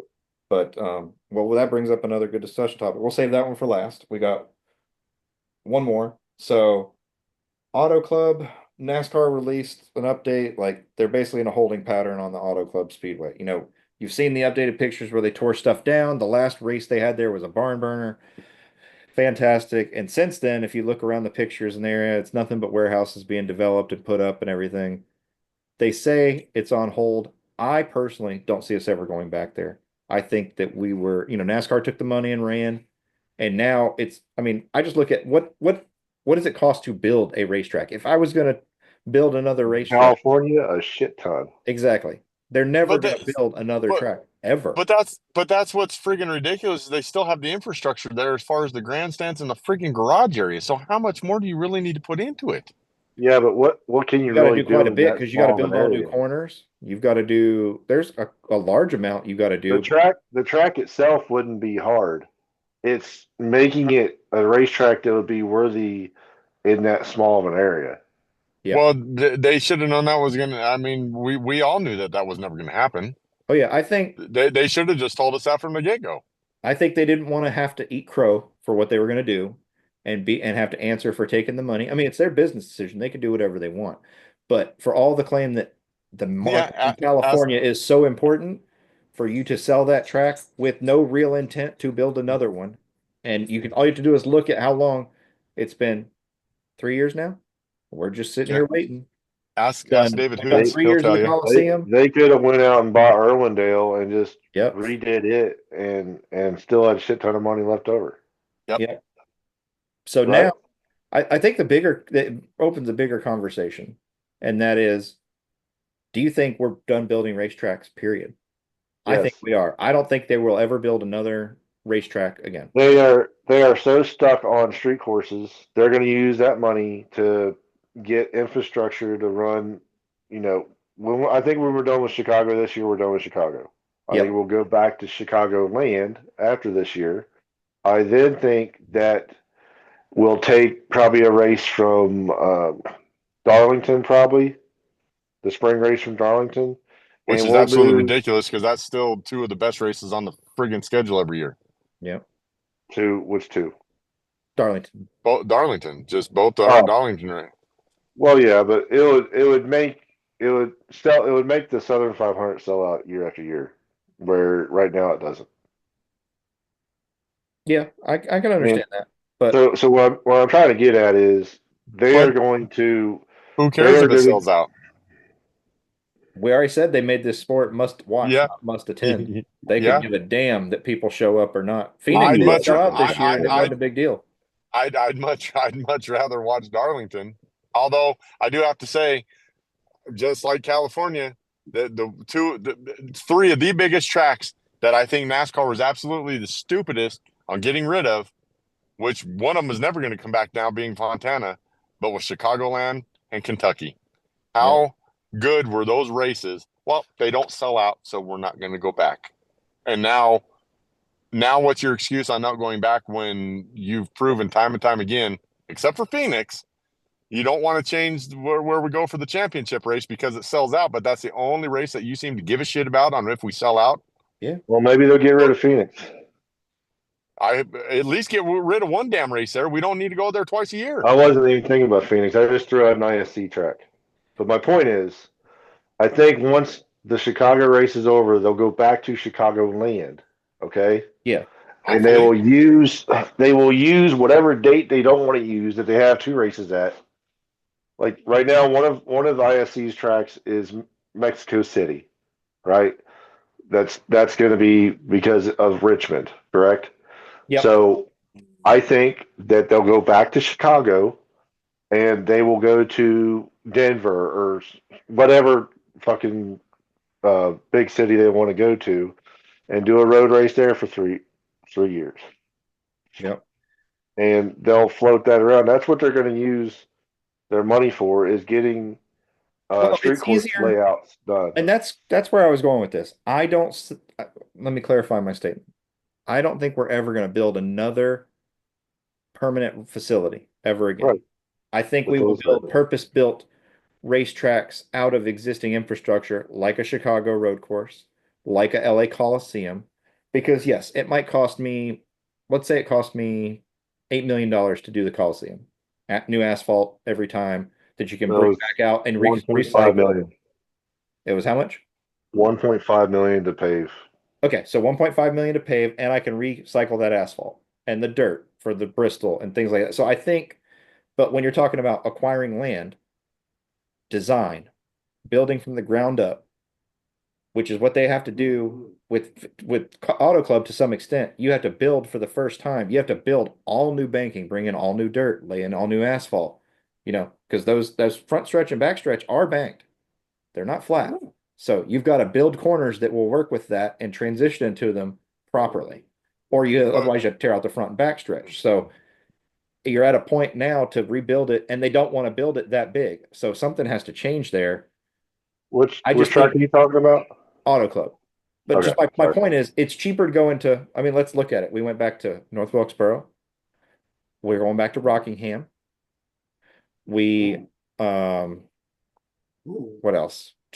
I'll I'll talk to you guys later, man. Yeah, I know you got to go, but Yeah. Sorry, buddy. so good Have a talking good with one, you. guys. But they've shown where they're willing to invest in redoing infrastructure more than they are to build new infrastructure because the cost to build is so great. It wasn't like that in 2000, 2001.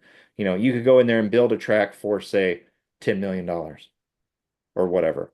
That's not the case anymore. To go in there and build a Kentucky today, let's say even if it was $50 million, I bet you it's four times that now. I bet you it costs you 200 to I think $300 million to go build one of those facilities today because of all the new land and all the EPA restrictions, all the infrastructure and people you got to bring in, the way the real estate has gone up across the country. I don't think we're going back to Auto Club ever again. And I don't think we're ever going to build another racetrack again. I think you're going to have to use all the ones you got left, which leads into another point. It's very important that, unfortunately for NASCAR in the lawsuit, it's not good. But in terms of the health of racing, it's very important that NASCAR go around and gobble up all these small tracks all over the country as fast as humanly possible. Because otherwise, when they go under, they go up for sale and developers come in and tear them out and build neighborhoods. And once they're yep. gone, it's hard to find land that's been undeveloped, not built on top of. You don't have to deal with city ordinances, sound ordinances, Why you etc. gotta bring Nashville up like that? Yep, exactly. Like just like we are never going back into the fairgrounds, no matter how much go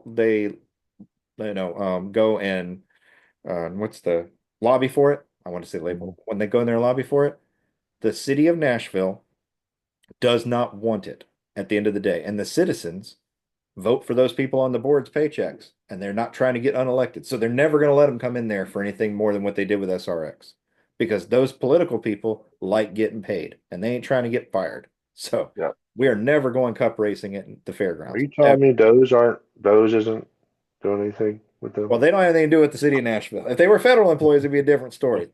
But so they're not going to get doged. So that's all I wanted to bring up with the Auto Club thing is not only do I think we are never going back there, I think we're never going to build another racetrack again. I think from here on out, We assuming as a NASCAR sport, stays popular like enough. ISC and SMI, definitely are not ever going to build another racetrack, but No. they might buy an existing one, or Yes. somebody like a Jared Carroll who built Kentucky Speedway Yeah. that wants a track somewhere. Maybe they do something, Yeah. and then NASCAR eventually buys it because they're a monopoly and they only go to racetracks that they own, or Yeah. that they contract to uh, support it. Yeah. They renovated North Wilkesboro and they poured a bunch of money in there. It was government taxpayer money at that they were given, but still, it was cheaper to go in there and save North Wilkesboro than it would have been to build North Wilkesboro. Mhm. It was cheaper to go in there and help renovate Bowman Gray than it would have been to build Bowman Gray from scratch. It was cheaper to go in there and build the racing surface inside of the LA Coliseum. It's cheaper to help reinvest in Rockingham than it would be to build Rockingham. So I just think we're not going to get, we've got the racing facilities we've got, and we're past the era in motor cars, as long as there's this new energy push where car evolution would dictate you need to build more racetracks too. So I think the two things have met in a perfect sequence where we've got the events we've got that are permanent venues, and everything here from now is going to be purpose built based off of potential options. Like you said, Chicago street race, maybe Denver street race. What is it? St. Pete, you know, They Laguna talked about Seca. San Diego, I believe. Yep, San Diego, the Vegas race where they run the strip for F1. Like, you know, they're not going to, we have a Vegas racetrack, but they're not going to go out there and build another one. The price of land is just, it's just too much, you know. Yeah. So, I've heard a rumor of one coming to Cincinnati, which would be obviously stupid because we have a track yep, 40 minutes from Cincinnati off Kentucky Speedway, yep. but they're talking about going to Cincinnati for a street course. I will not go because Cincinnati is, that's all I'm going to say. Cincinnati is Yep. something. Yeah. So I think we beat that to death. Just I thought it was interesting they mentioned that, and then I made a post on Twitter like they anybody who thought that they were going to come back was just fooling themselves. They're never coming back. But you posted something that I wanted to get to, and we just we got on too many other tangents. I did. So, yep, Tony Stewart was on Bubba the Love Sponge show, and this goes back to last year. David Hoots was on the Money Lap. Tony Stewart interviewed with Kevin Harvick. So last year SHR put all their charters up for sale. Now we're in a lawsuit and everything. But anyway, a team went out of business last year, essentially. Sold three of its four charters. Tony Stewart, you're one of your three-time champions, walked away from the sport. And you posted a clip, and I think it's an important one to hear because he speaks what a lot of fans are saying, including my father. And I just wanted to get to it. Let's see if it'll, where's my unmute? That I knew and a lot of them that you knew literally got run out of I'll the let it sport run by twice. NASCAR. I mean, there were all these initiatives and hiring these people and those people, and there were a lot of really great NASCAR officials that truly had the option to either take a severance package or you may or may not get hired the next year and you might not have anything. So I mean, it just forced a bunch of them into retirement. But NASCAR's their own company, and NASCAR and I definitely don't see eye to eye. But I will say this, I mean, and Brian France told me this, and I think Brian France was one of the worst things that ever happened in NASCAR. I do too. But the one thing that he did tell me, he goes, this sport was here long before I got here, and it'll be here long after I'm gone. And that is absolutely correct. When people hear me say that I don't like NASCAR, I don't like how NASCAR is being ran. I don't like the direction it went. I still love the sport. The sport's here for a great reason, showcasing great drivers from the United States. And now you're getting SPG coming over from Australia and New Zealand, and you're getting, Daniel Suarez from Mexico coming here. I love having international drivers in the mix. It just keeps bringing more popularity to it. But and regardless of where, what I love, I just don't like a lot of the decisions they made in the direction they're going and why they're going it and how they make decisions and penalties and this and that. It's just like I feel like Bill France Jr. is flipping over multiple times in his grave right now, going, "What the hell is going on?" Okay. So there's a lot to unpack in there. Oh, yeah. But that was, he hinted at this when he interviewed with Harvick, but he was still a NASCAR shareholder in terms of a team charter owner. So he could only say so much. He is fully divested from NASCAR now, other than the trophies in his office at home and Hall of Fame. like that, and the Hall of Fame. So he doesn't have to answer to anybody. There's no ramifications on employees or drivers if he says something bad. So now he's allowed to uncork and give NASCAR the finger if he wants. What he said matches what David Hoot said when we were talking last year about officiating and the problems we've had to start this year. We have different race directors every week. We talked about earlier in the episode the caution and how fast it came out to keep the show from getting out of control. With Cindric running away from it at the time, or Priest from running away with it at the time because they were on the option tire while everybody else was holding them. Tony said exactly what David Hoot said. They ran me out of there. They ran off all these officials, and David Hoot said it. He'd been the officiating and lead reference director for however long, and when they came back for that date, they told them at the end of the year, you can come back for the Daytona 500, but then you're done. Well, everybody wants David. All the drivers wish there was still a David Hoots, wishes there was still a Mike Helton, a singular hammer. Elton Sawyer's not it. Elton Sawyer is friggin' wishy-washy Puppet. because he's trying to answer to the Steves, Steve O'Donnell and Steve Phelps. And on top of them, they report to Baby Kennedy. And the problem is, to Tony's point, the initiatives, the things they're trying to do, whether it's the hybridization, the inclusivity, the participation trophies, if you will. I don't think there's any, no, I'm not gonna say that. There's plenty of racist ass fans in NASCAR, but I don't think you have any genuine NASCAR fans who don't want Michael Jordan here, Brad Dougherty, Bubba Wallace, whoever, Catherine Legg or Haley Deegan to succeed. But we want everybody to succeed on merit. We do not want somebody in here because of sex, color, creed. That the people that succeed should be based on merit. And what NASCAR has done is they've gone after people for participation trophies, essentially. We tried to make everybody even, so it doesn't matter that I invest, if I'm Rick Hendrick and I've invested hundreds of millions of dollars into this sport in my lifetime. And I've built up this advantage that I have earned through acquiring talent, hiring, building personnel, hiring the right drivers, as a result, attracting the right talent. And then you just give me a car that levels the playing field or takes away all the ingenuity across all these great teams. And so the tons of different initiatives they have done, we need to go international. Let's go to Brazil, for example, as a discussion topic, like they're talking about, or we need to go street racing. To Tony's point, like they've forgotten who they are. The sport has forgotten who they are based on the people that are in charge today. You've done it through how you officiate the races. David Hoots was very much if this is what the rule book says, this is how we're going to put it out. And if it's a caution worthy event here, it's a caution worthy event everywhere. Now, look at Austin Cindric's penalty. I thought a right hook was a right hook, and that meant an automatic suspension. That's not the case. In fact, they just took all the things they did the last 3 years and undid it. Because now you said a right hook is a right hook. But if it's 100 mile an hour or less, it's not suspension worthy. Well, then you need to tell me what speed is. Because I thought when you turn somebody head on into the wall, the intent was the intent. And you need to be judging off intent, not result. But that's the kind of stuff Tony's talking about the way they penalize, his own words, the initiatives they have to draw teams in. Like, it's no surprise. I was talking to my father about this. This sport used to be one of the biggest advertising draws you could get.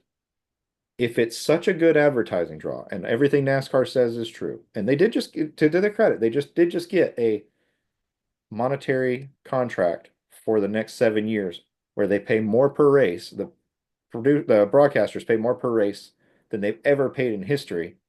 If it's such a good investment and all of that is true, why'd Home Depot leave? Why'd Lowe's leave? Why'd Mars leave? Why did Valvoline leave? Target. Why did Miller leave? Why did FedEx leave? Denny Hamlin, 3-time Daytona 500 champion. And FedEx even UPS. said that their sponsorship was worth, so much in return. It wasn't even funny, but they still left. Right. So if it's so good, why are all these full-time sponsors leaving and teams struggling to piece together sponsorship, and they're running not just small businesses we've never heard of, but tiny deals for things where they're struggling to make ends meet because they need more money from the charter system. Both these things can't be true. It can't be so good and so financially viable, and yet now some of them are genuine, like the Mars family had new ownership come in. They want to change direction. That's fine. That does happen. Same thing I think happened with UPS. I Home think the Depot same thing wasn't like happened with that. Target. The person that came Yep. in wanted to go with Yep. soccer. Yep. So some of those are legitimate, but like when you look at it across a broad spread, we lost Jack Daniels, Crown Royal, you know, we lost Jim Beam, we lost tons of full seasons. We're talking billions of dollars across all these full-time sponsors over the last decade. And yet, allegedly, the sport is in such a healthy condition. I'm inclined to, not to tear the sport down, but I think reality is reality. The stands aren't full all the time. Your TV numbers aren't quite as good as you think they are. And to that end, you've had to when when did you not have to manufacture stuff? You had to start manufacturing. It's not coincidental. You had to start manufacturing excitement when sponsorship started to decrease. We lost a lot of these big sponsors right about the time stage racing came along. The championship Final Four stuff came along where you started having to manufacture it. These guys were all in during the regular chase and everything leading up to that. So what was wrong with that 50 years where you had every week a GM Goodwrench, you had a Miller Lite, you had a Budweiser, you had FedEx, you had Mars, you had all these companies that were there every single week, STP, you know, Mexico Haviland on Texaco every single Haviland, one. like, it's not to me, they're, if you take a really step back and look at it from a large level, I think there's a lot of coincidences you can see. You start trying to manufacture excitement to draw the ratings, and it also coincides with the fact that a lot of companies left.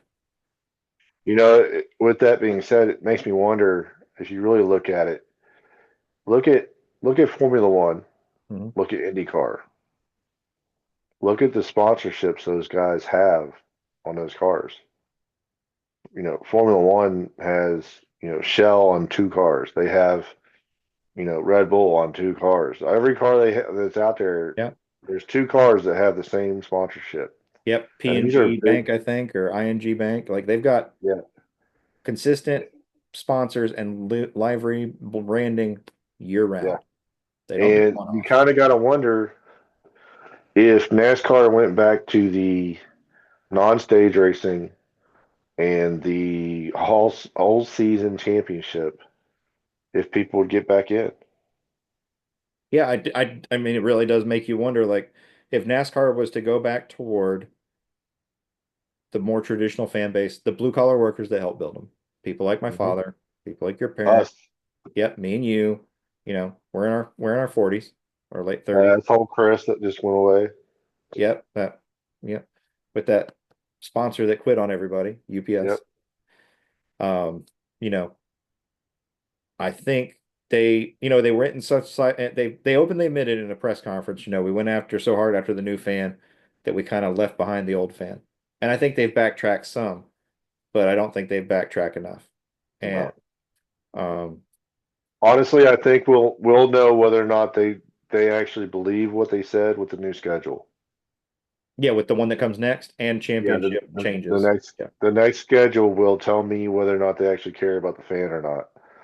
Because like we did our own schedule release this year, if they don't go to certain tracks less than twice, Yep. go to Kansas once, Daytona once. Well, I don't think Daytona or Talladega will ever be more less than Right. two, but if they don't change it back to what it was in the 90s we have to go back to Rockingham. Whether this race is a success in a couple of weeks or not, which we both know it will be Yep. at the Xfinity and trucks, you know, they have to go back there. They should have never left there. And they only left there because they didn't own the place. Yep. If they didn't own it, if they owned it, we'd still been racing there. Yeah. ISC and SMI are such a conglomerate that they got greedy. Yep.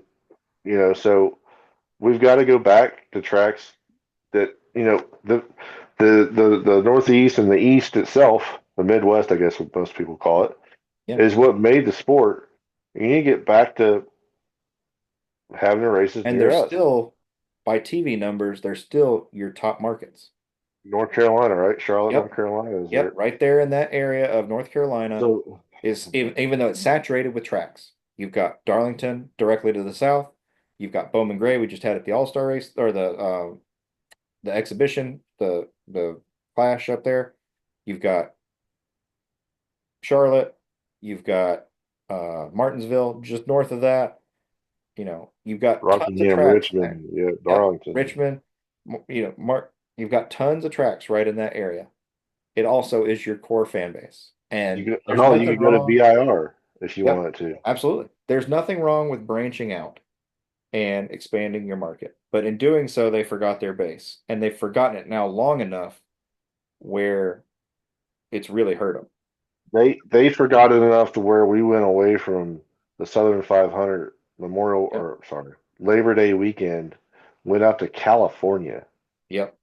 They went to Atlanta, which was fine, but after California, they went to Atlanta, and then they were like, "Well, let's do the smart thing and go back to Darlington," and it was great. Yeah. But I it don't. took them what 10 years to figure that out. Yep. To see the loss and then come back, and then we started the revival of the Southern 500 with the throwback race and all those things, and which I mean that when we get to that, we'll have a discussion about whether or not that's still should still be a theme, or if maybe it needs a rest for a while, because I feel like they I could will have done a lot. never, I will never want to rest on that. That's okay. We'll have that debate. But yeah, I just it you know when you played that clip for Tony Stewart, and then I'm looking at this year is the first year in Denny Hamlin's career, he is not sponsored by FedEx.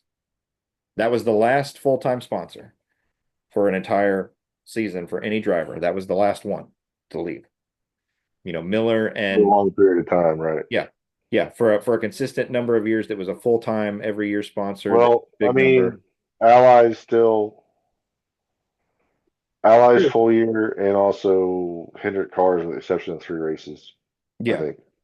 So it's just very interesting to see some of this stuff. And then we didn't get into it, but so the Xfinity race, not the racing itself. The racing was good. The CW app. Let's talk about CW's coverage. We're now at the fourth race in, and once again, when it's time for the race to start, most people are getting basketball or something else. When you renewed I'm just surprised that I honestly, I think if we run this way, the way it is, and NASCAR doesn't do something about it by the end of the season, I think the next time they go to do a TV contract for the Xfinity series, Budweiser, whatever, that whoever ends up picking it up, this will be their last contract. Because the number of and the reason why I say that, the last big contract, this will be the last big one they get.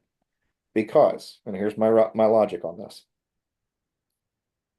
The reason why you wanted it was because of the number of eyes on it. It's the number 2 racing series in the country. It still gets more views a week, or was last year, than IndyCar, which is what be the number 2. But the numbers are actually up, even with this issue. Which is surprising, but I don't think that's going to last. I think it's going to take a dip the other direction the longer this goes, because when they did it, CW is a broadcaster's cable channel. So the market, kind of like football, can dictate if they want to black out the race and show something else or not. I just think from a business perspective, it's crazy that NASCAR didn't mandate that when you agreed to pay for all this, you will broadcast it. Not you pay for it and then you choose not to broadcast it. It doesn't have to be on air, but if you're not going to put it on air, at least put it on the app. And it's not like they don't have an app and they don't have the infrastructure. You have an app. You're choosing not to. That's been the main issue, is it's not That's on the the damn crazy app. part. I'm It's like you hoping. got to wait a day to watch it on the app. Yep. So I'm hoping by the end of the year, NASCAR will have worked out something with CW to get the racing on the app. Because like talking to my dad, talking to my uncle, you and I, when we watch it, it looks good on YouTube TV, for example. You and I Very good. watch it, but when you were watching Very it good. on your local cable, it looked like shit. Oh, it was terrible. It was, And that's if because you can get it. my local satellite feed is not HD, so it's like I'm watching a race from 2005. Right, pre-HD, It's like, pre what the 720p, hell? even It's 460. 720 is what it is, and it's like, man, I used to think this was awesome. Right? This is Like so bad. Like from 430 or 460 to 720, 720 to 1080. 1080. And it looks great now on YouTube TV. Yeah, But again, that's if it's in your market. Thankfully, Yeah. you and I are able to get it. I know people who couldn't. Like my dad went to watch it, and the first portion of it was still covered by, I think, college basketball, Yeah, it was which is a like very big sports A market. Don't get Creighton me game, I wrong. think. Yeah, which is fine. That's college basketball draws a lot of ratings. Don't get me wrong, but especially with us heading into March Madness. But again, if you're gonna buy the content and you wanted it because of the eyes on it, and you're selling that to your sponsors, why the hell do you not have it on your app where you can also inject ads instead of you're just Yeah. not showing the content at all? This is just it's just crazy to me. And And it may be CW doesn't have the infrastructure to show it live on the app, possibly. I don't know. could be I'm surprised because it's not like I said, you don't have to go invent something. You already have it. Yeah. So what's the technological holdup when Maybe they're working on it. Hopefully they are. yeah, But I think, and I might be wrong, I think I read the Xfinity race at Daytona was up like 40% over last year. that's awesome. That's, That's I what we mean, want. yeah, But but I'm I looking don't at know the if I life can. of a 7-year contract in my view. Yeah. I'm thinking like over this 7-year contract, because they're two of them are tied together, that if they don't fix this by the time the seventh year is over, they're going to have a real problem getting money for this series if you keep Yeah. not being able to see it. Because at some point, fans are going to walk away from it. They're just going to Yeah. say, I'm tired of I, hunting for it. I'm tired of not being able to watch it. And they're going to do something I else. think there's been so much outrage. I mean, even Jeff Gluck has brought it up week after week Yeah. on And fans X. have been commenting on that. Yeah. And I think NASCAR will probably eventually get a hold of it and taking them to the side, like Earnhardt's old shoulder move, and go, Yeah. listen, you got to fix this right now. You're paying this much money and we're not on the TV. What? Or we're not on the app? Come on. Yep. We're going to hemorrhage But fans because you can't lose fans and in the stands and fans on TV, or yeah, you're not going to have anybody there to watch it. If nobody watches it, there's not going to be sponsors. No sponsors, there's no it, race. it continues to be the best race all weekend Oh yeah. long So most of that's, the time. I look forward to it, but I mean, like my dad's in his 70s and he's that classic, he's the blue collar fan that helped build the sport, brought me to it, which is why I'm a fan. You know, had those tickets that when they were had to be wheeled to you at Bristol, bought the season tickets to Richmond, him and my uncle. And when he goes to look for it, if he can't find it, he's starting to get to the Well, point where he's gonna be like, fuck it, I'm just not gonna watch it. Well, I'm not even gonna look for it anymore. All right, well, that's one. How many of people out there are like my father? They're gonna be like, the hell with it, I'll go do something else with my time. We already had a bunch of fans already do that under the last contract with a lot of the decisions they made. If you continue to do that, I worry we're not going to have, forget the TV contract. I worry we're going to lose a series. I was already worried we potentially were going to lose the truck series, before I Fox honestly don't stepped in. see when we look at the purses. I know we've talked about this a couple Yeah, times. When we look at the purses of the truck series, I don't know how there is a series. agreed. I don't know how financially it's viable. How? How do you have a series? And I was kind of lead into this since we were talking about CW. If you don't mind, No, yeah, play the clip of the I believe it's Bob Tasca yeah. Talking at about the the NHRA guy. yes. Yep. Play that clip for us, please. Okay. Yeah, let's. And turn it up a little bit. Yeah. It didn't come. It wasn't. I've got something to say. What is it? Yeah, so I should be talking about that run right now, but really for me, I got to call out Fox Sports. All winter long we heard about the fastest motorsports on the planet. And I was a little confused because I didn't see that PPG Mustang when I saw that ad, and I didn't see that truck car over there. And the truth is, it's an insult to our fans and to the drivers for Fox to go on TV and say the fastest motorsports in the world, and it's IndyCar. Come on now, I didn't think there was fake news network on Fox. That's another good one. So he's I not wrong. mean, They've been talking about the fastest racing in the world. All right. So the Indy cars, yeah, on average, their average pace, yeah, them and F1 are right there neck and neck. NASCAR used F1 to be so there much faster before. than they are. Yeah, NASCAR used to be way up there. Used to be going off of the turn into Michigan at 208, coming by the front stretch, 212, 215, going off into Atlanta, 196 mile an hour, etc. And you're not anymore because of the horsepower. So NASCAR's Cup Premier Series is taking them owned by their own doing, taking themselves out of the conversation. Yep. Now Fox gets this contract, and to his point, IndyCar racing, the fastest racing in the world. How fast a drag car goes? 400 mile an hour. Right, exactly. Fastest racing in the world is still the racing in a straight line where the car literally explodes and will put your ass in the hospital in less than 3 seconds. Yeah. So I don't have I think he's completely right. Um, I think it's ironic And only he said that on Fox, by the way, yeah, everybody. he He said that said on that Fox. That's ironic. the And fact that they aired that is insane. yep, and then on top of it, where did Tony Stewart quit NASCAR and go to? I believe it was I think it's Top Fuel car, right? Drag Top Racing. Fuel Drag Race. Yeah, yeah. He's now married to what's that chick? Yeah. So yeah, it's very interesting. All these kind of things kind of align. Tony goes to Yeah. a place where mechanical genius is not stifled but heralded.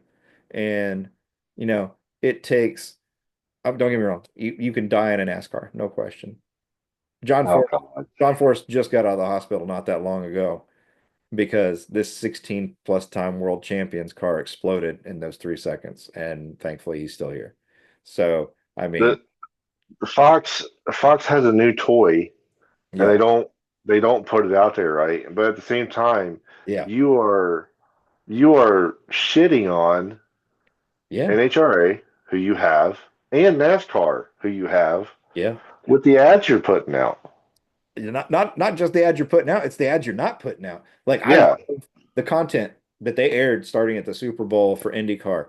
This is Joseph Newgarden. This is him being born. yeah. Or He uh has the best jawline, and you got Tom yep, Brady sitting there yep. going, "Wait a minute." Yep, or Pato Award with his first words, "Eat my dust." Like, Yeah, those things were not only were they catchy ads, they were good. Why don't we have anything like that for NASCAR? This is Kyle Larson. He was born doing that, and his pictures of him not only winning these dirt races, but flipping in them and then going and running the next week, winning the Gator Nationals, winning the Knoxville Nationals, winning at Eldora, winning, you know, the Chili Bowl, then turn around qualifying top 10 at Indy, turning around, winning the Coke 600, winning the Brickyard 400. Like, he's just one example. You could then yeah, turn around and go Christopher Bell, same thing. Kyle Busch, same yeah. thing. You know, But we don't do that. We make silly commercials for NASCAR. yep. And Absolutely silly. the worst part is the NASCAR commercials they show aren't even with the current car or the current races. They always go back to 5 years ago, 10 years ago, 15 years ago, and they're referencing things that we don't do anymore because Yeah, you're not when allowed they to had the bang on each Daytona other like that 500 anymore. one, they were showing Earnhardt and Gordon, and I'm like, they don't. They don't One draft of them's like that dead. anymore. They don't One of drive them's like that dead, and the other anymore. one don't race no more. Like, why are you showing them Yep, for they're your leaning Daytona on their 500 ad? legacy, not their future. Yeah, IndyCar ads are about the future in the current sport. Pato Award is the current. They're not making one about Will Power, who is a multi-time champion, fantastic driver. They didn't make one about Dario Franchitti, or multi-time Scott champion, Scott badass, Dixon. I don't believe they or did one about Scott or Dixon either. Scott Dixon. They made one 6 times. about their up-and-comer guys, which is good. You're showing the future of the sport, why you want to be here. And so it's just crazy that NASCAR's commercials are about their past, not their future. IndyCar's commercials are specifically about their future. Formula One's cars or ads are about their future and the current sport. They don't go over the past. They're not showing you Art and Senna. They're not showing you Schumacher. They're showing you Lewis Hamilton, Verstappen. They're showing you Rosberg. Like, they're showing you these guys. Like, why would you? It's just crazy. So Yeah. that's all I got, buddy. This one was a little, Uh, but enjoyable. I doubt anybody will get this far in it, but I enjoy the conversation nonetheless. Hope for those that do, we hope you enjoyed the conversation. As always, if you want to join us, we're happy to have you. Hear your opinion on the thoughts, what's going on in the sport and where things are at. So, anything else you want to say, Blake? my prediction for Oh yeah, Vegas is Bell and Larson all race long going at it because they've had Vegas locked down for 3 or 4 years now. I don't see anybody else outside of some sort of weird fuel mileage issue yeah. being able to compete with them. There's just Um, nobody. well, this is our first mile and a half race of the season. So we're gonna find out where everybody's speed is now that we're getting into the big ones. Did anybody make any gains on the bread and butter tracks? Because, the Fords have won the championship the last 3 years, but they're starting off better this year than they started off the last couple of years. So will that play into it? Because Joey's won Vegas before, Brad's won Vegas before. Will they have anything to say about it? Harvick won Vegas, both in the Ford and in the Chevy. So I mean, it's definitely doable. Yep. Or yeah, and we're gonna see how well the Toyota Aero platform handles, and this dark horse has evolved because Chevy's on that 4th year of that Camaro platform. Have these guys gained anything since then? So That's all I got though. I have one more thing for Phoenix, but that we don't really have to go over it. all right, well then we'll call it a day, and we'll see what happens this weekend at Vegas. Yep. Until next time, guys. That's our See y'all. see y'all.